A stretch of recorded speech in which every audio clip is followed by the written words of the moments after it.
तो इन छोटी-छोटी चीज़ों के लिए आपको इंतज़ार करने की आवश्यकता नहीं है। ये हमें जानते हो किसने बताया था? इन्फोसिस के जो ओनर हैं, नारायण मूर्ति ने बताया था। छोटी-छोटी चीज़ों में खुशियाँ होती हैं, उसको आनंद लेना चाहिए। हर दिन भगवान को भोग लगा कर के प्रसाद पाना बहुत खुशी की बात है, बहुत खुशी की बात। भाई रे एक दिन शांति पुरे प्रभु अद्वैत घरे दुई प्रभु भोजने बसिलो।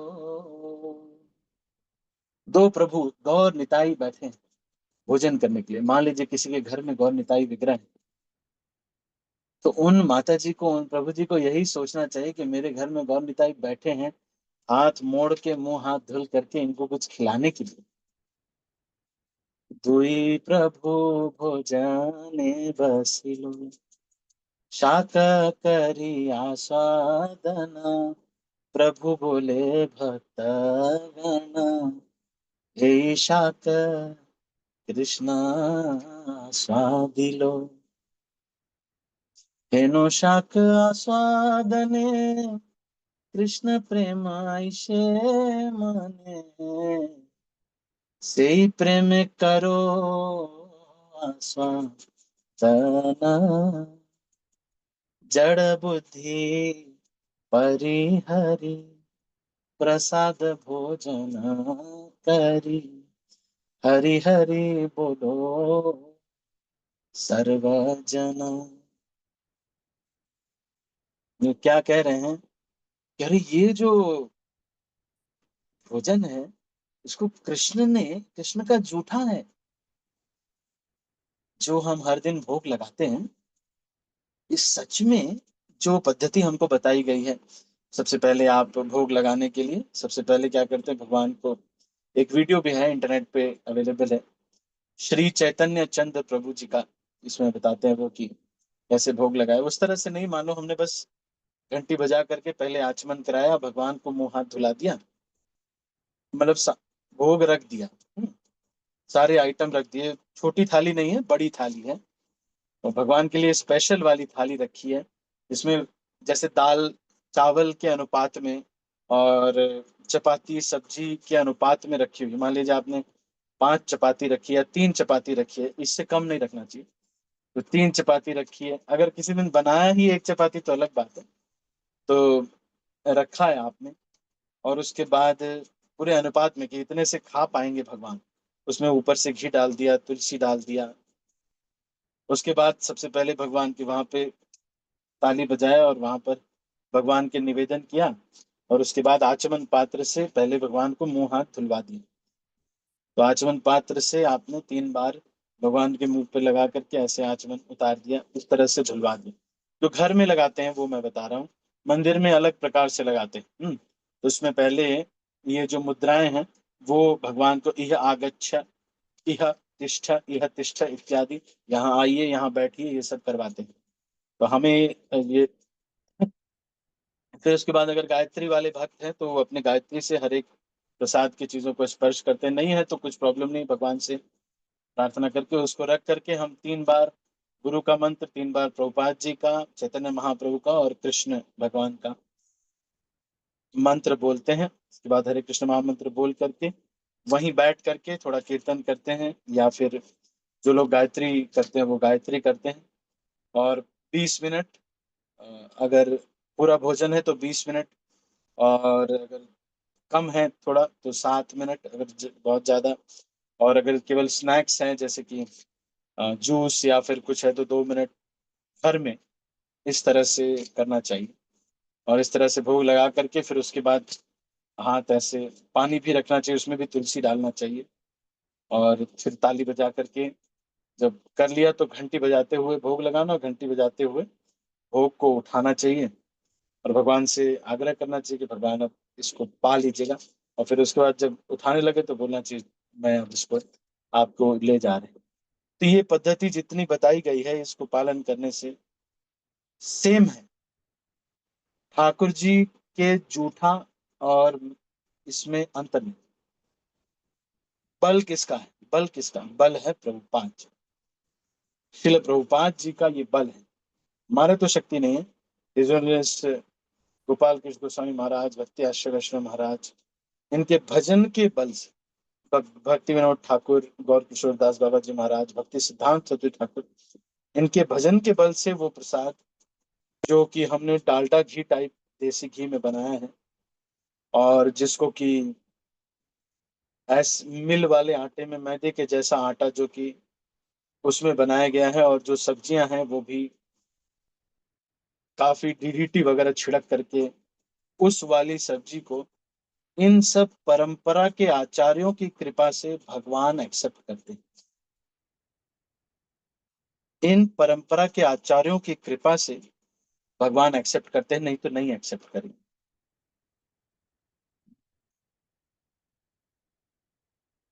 धेनु शाक आस्वादने, कृष्ण प्रेम ईशे मने।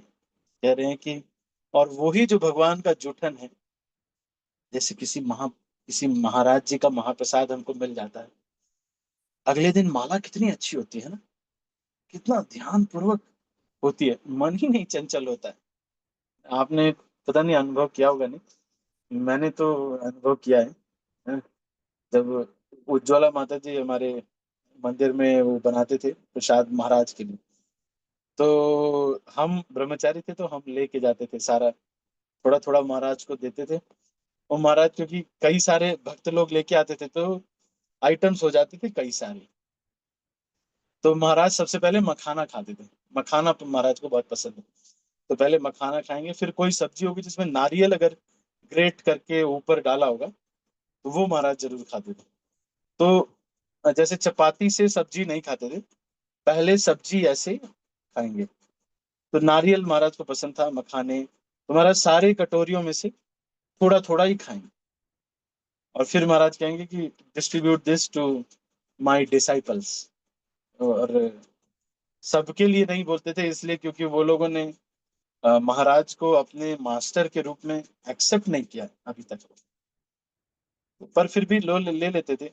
फिर उसमें महाराज पानी जो छाछ या कुछ रहता था पी के छोड़ देते। फिर थोड़ा थोड़ा इसीलिए करते क्योंकि भक्तों को कृपा देने के लिए ये गुरु रूप में ये होते हैं। तो कितना हम खुश हो जाते थे कि महाराज के जूठी, मतलब मूंग दाल है। मैंने तो भगवान के, महाराज जी के लार लगा हुआ लड्डू खाए।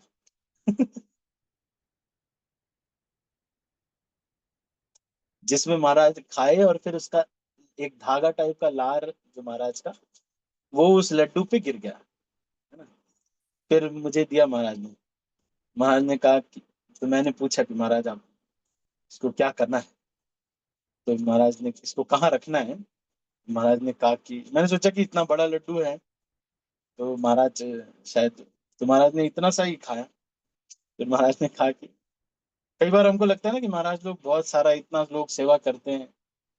अब सोचिए, पेप्सिको कंपनी नॉर्थ अमेरिका, पूरे नॉर्थ अमेरिका का जो डायरेक्टर है पेप्सिको कंपनी का, उसको लड्डू कितना मोहित कर पाएगा।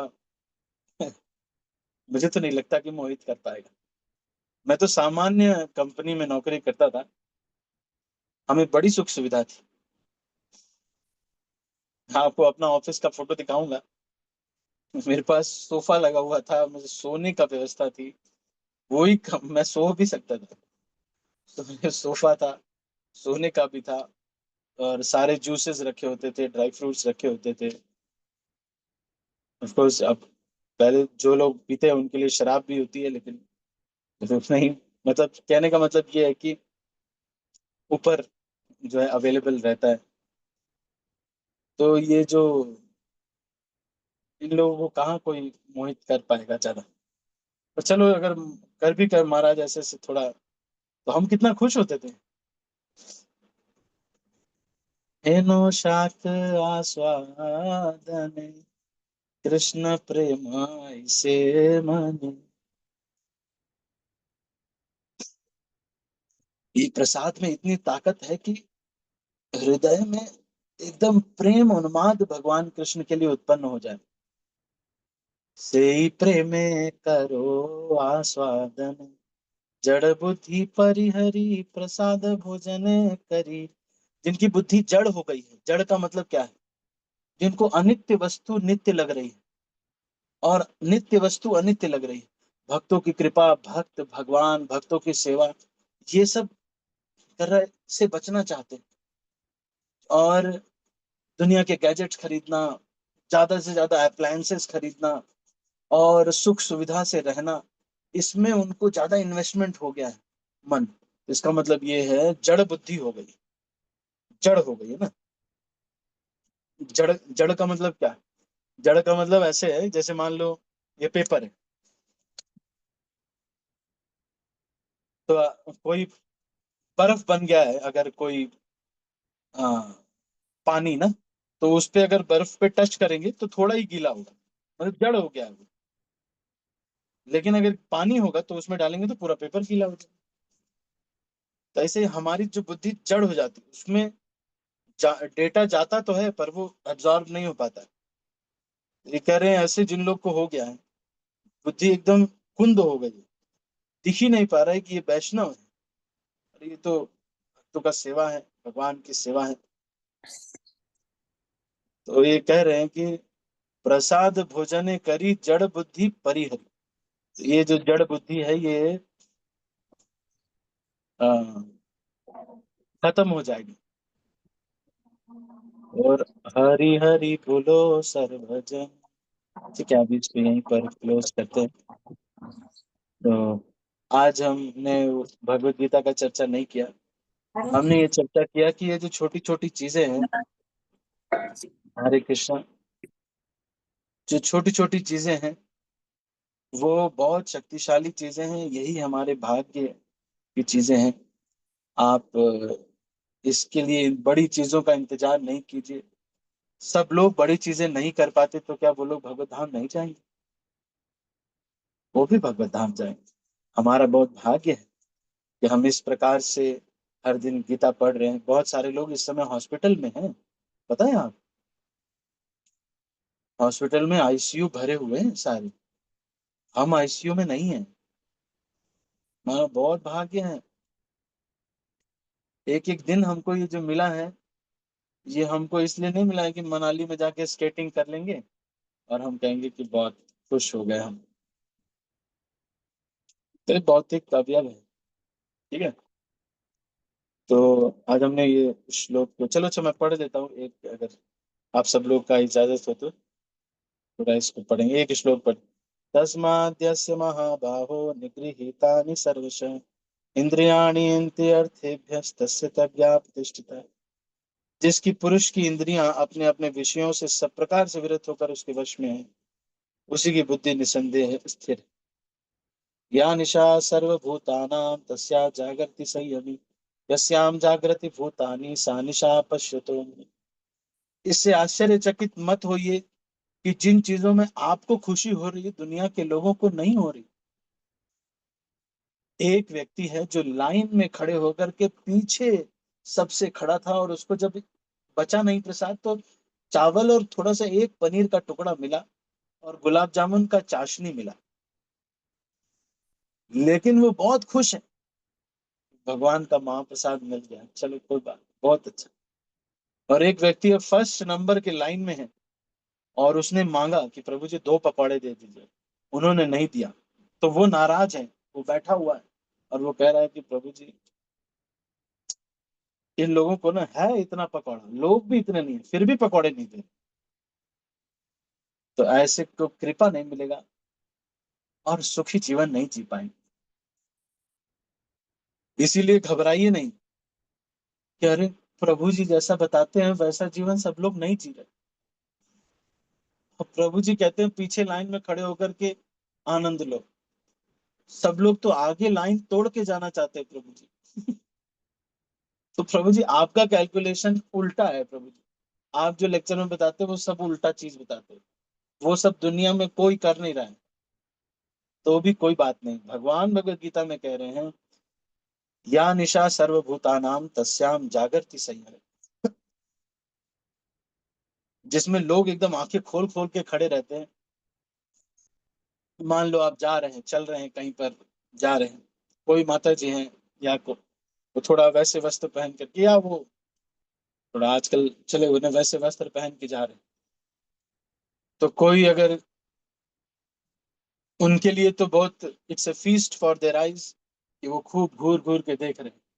और जो मर्यादित पुरुष होता है भगवान राम जी के जैसे, वो क्या करते हैं, वो उनको ऐसे घूर के नहीं देखते, वो ये 135 डिग्री का यूज करते हैं। उनको पता चल गया ये कोई माता जी हैं जो थोड़ा टाइट फिटिंग कपड़े पहन के आए, तो उनको नहीं देखना चाहिए। वैसे भी कोई माता जी हैं, अगर वो डिसेंटली डिवोटी ड्रेस में है और उनसे कोई सेवा है, तो हम उनसे बात, या हम कुछ बात करना चाहते हैं तो बात करते हैं, जो भी इसके लिए बात करते हैं, सेवा के लिए। अदरवाइज पुरुष योनि में हम जो प्रभु जी माता जी ऐसे सेपरेशन रखना चाहिए, चरण में देखना चाहिए, हाथ जोड़ के बात करना चाहिए। समझ रहे हैं? चरण में देखना चाहिए। आप करके देखिए, देखिए, जी जी हाँ, अच्छा अच्छा अच्छा। बीच बीच में अगर उनको बुरा लग रहा है तो थोड़ा सा देख लिया, बस ऐसे। हाँ, ठीक है। समझ रहे? ये मर्यादा का पालन करना चाहिए। तो लोग कहेंगे कि प्रभु जी सब इतना देखो सबको। भाई ये देखना नहीं है भाई। क्यों देखना? वो मर्यादित वस्त्र में नहीं है, तो आपको उनको देखना नहीं चाहिए। जो सब जीवों के लिए रात्रि है वह आत्म संयमी के जागने का समय है, और जो समस्त जीवों के जागने का समय है वह आत्म निरीक्षक मुनि के लिए रात्रि है। बुद्धिमान मनुष्यों को दो श्रेणियां हैं। एक श्रेणी के मनुष्य इंद्रिय तृप्ति के लिए भौतिक कार्य करने में निपुण होते हैं, और दूसरी श्रेणी के मनुष्य आत्म निरीक्षक हैं जो आत्म साक्षात्कार के अनुशीलन के लिए जागते हैं। विचारवान पुरुषों या आत्म निरीक्षक मुनि के कार्य भौतिकता में लीन पुरुषों के लिए रात्रि के समान है। भौतिकतावादी व्यक्ति ऐसी रात्रि में अनभिज्ञता के कारण आत्म साक्षात्कार के प्रति सोए रहते हैं। आत्मनिरीक्षक मुनि भौतिकतावादी पुरुषों की रात्रि में जागे रहते हैं। मुनि को आध्यात्मिक अनुशीलन की क्रमिक उन्नति के दिव्य आनंद का अनुभव होता है, किंतु भौतिकतावादी कार्यों में लगा व्यक्ति आत्म साक्षात्कार के प्रति सोया रहकर अनेक प्रकार के इंद्रिय सुखों का स्वप्न देखता है, और उसी सुप्तावस्था में कभी सुख तो कभी दुख का अनुभव करता है। आत्मनिरीक्षक मनुष्य भौतिक सुख तथा दुख के प्रति अनमनस्क रहता है। तो हमको भी आत्मनिरीक्षण करना चाहिए। ये सोचना चाहिए कि जब ये परिस्थिति आई तो क्या मैं ये देख पाया कि ये संसार दुखालय है। वह भौतिक घातों से अविचलित रहकर आत्म साक्षात्कार के कार्यों में लगा रहता है। तो इसको यहीं पर हम क्लोज करते हैं। आज हमने श्रीमद् भगवद गीता के दूसरे अध्याय के 69वें श्लोक पे चर्चा की। इसको यहीं पर क्लोज करते हैं। किसी के मन में कोई प्रश्न है तो आप कुछ क्वेश्चन आप कमेंट्स।